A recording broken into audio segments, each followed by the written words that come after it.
Hello chess family, it's me National Master Jesse James and it's time for another installment of How to Play the London System. Here we go, we're doing lesson 2 and this one we're going to be learning about a queen maneuver. Well, let's go and take a look and see what this idea is. Here we start with the London system, of course, d4, d5, bishop f4. We're going to control this e5 as soon as possible, and playing the bishop to f4, we're bringing the bishop out of side of the pawn structure. All right, here we go, knight f6, e3. Pawn to e6, pawn to c3. Here we got our basic setup right here with the pawn structure. Again, this is very, very solid. We're not trying to outreach and play something like pawn c4 just yet. Maybe in the future we could play e4, but typically this is not what we're trying to do. Make this pawn structure, and then we're going to try and control the e5 square. All right, bishop e7 gets played, and as a London player, you're very, very happy to see this because, well, remember, this e5 square is the one that we're fighting over. So here, if you're playing black, you want to play something like bishop d6 and challenge the center right away, especially the e5 square. But, as I said, white's very happy to see this. Bishop b7, knight to d2, castles, and where do we put the knight? Where do we put the bishop? Well, the knight will typically go to f3, and where does the London bishop go? Hopefully you saw the first video. It's going to go to d3 to attack the weakest square when the king is castled, h7. So here the bishop goes to d3. Pawn to c5. Again, as a London player, you don't want to think about taking this pawn. This is only going to mess up your pawn structure. As far as black's going, though, this is a very good idea. Remember, the main concepts or the attacking plans here for white and black. White's trying to keep the center closed because they're going kingside attack. Black's going to try and open up the center so they can go queenside attack. So white has more space over here. Black has more space over here.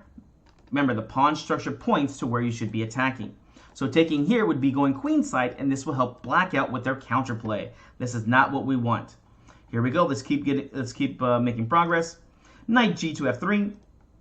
Knight to c6. And now, well, I think it's time to make our thematic move here for white. What is a thematic move here for white to control the center? Here we go. We're going to go and play it. Knight to e5. This is very important because if black can achieve e5 here, they get an equal game. Why is this so? Well, here, in the London system, there's one particular piece, and actually most d4 openings for black that's a very bad piece. Which one is it? It's this light square bishop. If the e5 pawn gets out, then the bishop can get out, and even this rook will have a hard time getting out. Now, some of you guys are saying we can play b6 and then try to get the bishop out this way. Here with your pawn structure, you're actually blocking yourself out, which only leaves maybe the bishop trying to get a6. So you can see white already has some ideas about that. We've seen some games with black trying to get the light square bishop out and other weaknesses get made. So although this is a way to try it, it's still not going to be a foolproof plan. And here when the knight comes to e5, well, e5 can't get played. This bishop's just going to be bad. Notice that as white, here we got our bishop outside the pawn chain, and this is guaranteeing us a slight advantage. All right, black goes in plays, queen to b6. Not a bad idea here, developing the queen and attacking the weak b2 pawn. All right, no pawn left behind. How do we defend this pawn? All right, hopefully you ask yourself in your head, how would you defend it? Well, here the best way to defend this pawn is to play rook b1. Seems like a very weird move here because, well, most of the time you don't want to use a rook to go ahead and defend your pawns. But here it's actually quite necessary. If you try to play the standard move here, like something like pawn to b3, well, now black's very happy because now whenever you move a pawn, there's weaknesses that get made. And in this particular case, it's the dark squares. Here black will take on d4. And here, thematically, white wants to take back on d4 with the e pawn because the pawn structure will point toward where you should castle. But now you see the c3 pawn is weak. If the c pawn moves forward, knight b4, bishop b4. Here again, the dark squares get weak. So here, black actually has some chances here to start attacking the weaknesses here. So white did not want to deal with any of these issues. So white goes ahead and plays rook to b1. Very good idea. Rook to d8 gets played. Again, not a very good move here for black. This only takes away defenders. f7 point becomes weak here. If you saw our first game, there was a really nice tactical combination, but bishop takes on h7 check, making this f7 point weak. Well, what do we do here as white? Here, well, most people here are just going to go ahead and castle. But here is the reason why I'm making this video. It's called the queen maneuver. What do you play here? Here we're going to go ahead and play queen to f3. Because the center is closed, our king is actually very safe in the center. And, well, the queen's going to go ahead and attack the weakest point. Where's the queen heading to? The queen is heading to h3, so we can attack h7 point. Can't we just castle and then do the queen maneuver? Yes, you can, but you're going to take away ideas of g4 and h4. Of course, with your king castled here, these ideas are going to be bad. Why would you want to play g4 and h4? Well, we want to attack h7, but who's the main defender here? It's the knight. Now, you could definitely use your bishop, although here it's best to use your pawns because, well, not only did we bring the pawn into the game, but we're bringing our rook into the game here too. Here we go. Black played bishop d7. Makes sense, developing a piece, getting the last piece out. Unfortunately for him, we have too much kingside space over here, and black is just not going to survive. Here we finish up with the theoretical move. Queen to h3, attacking on h7. Rook goes to c8. And now, well, white to move. What do you play here? Again, the idea is trying to get rid of this knight here. All right, here I hear a few of you guys telling me bishop g5, not a bad move. In fact, computer likes this move as the top move, although I don't like it as much. Here, what do we play? One of the reasons why we did not castle, we go ahead and do it. Pawn to g4. This is a forced way to kick this knight out of the defense of this h7 pawn. All right, black went ahead and played g6, and this is what it's all about right here.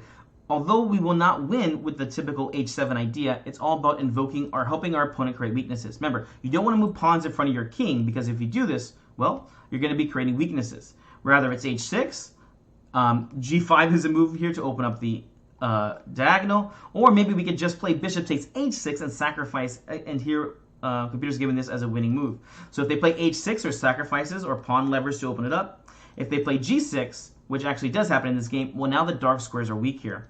And here it doesn't take long for white to go ahead and jump into a lot of these weak squares. Here white continued with knight d to f3.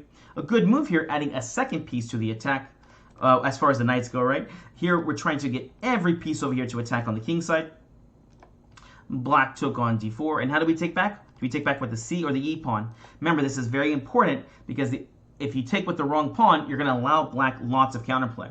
We take back with the e pawn. Remember, most of the time it's going to be like this. If you take back with the c pawn, you've opened up the queen side. Already moves like knight b4 can get played, attacking the bishop, attacking on c2. We want to keep the king side closed. We want to keep the queen side and the center closed here. So e takes on d4. No checks can happen now. Knight to e8, and this was actually the decisive mistake. Here, black was not wanting the idea of knight to g5 to come in to attack on f7.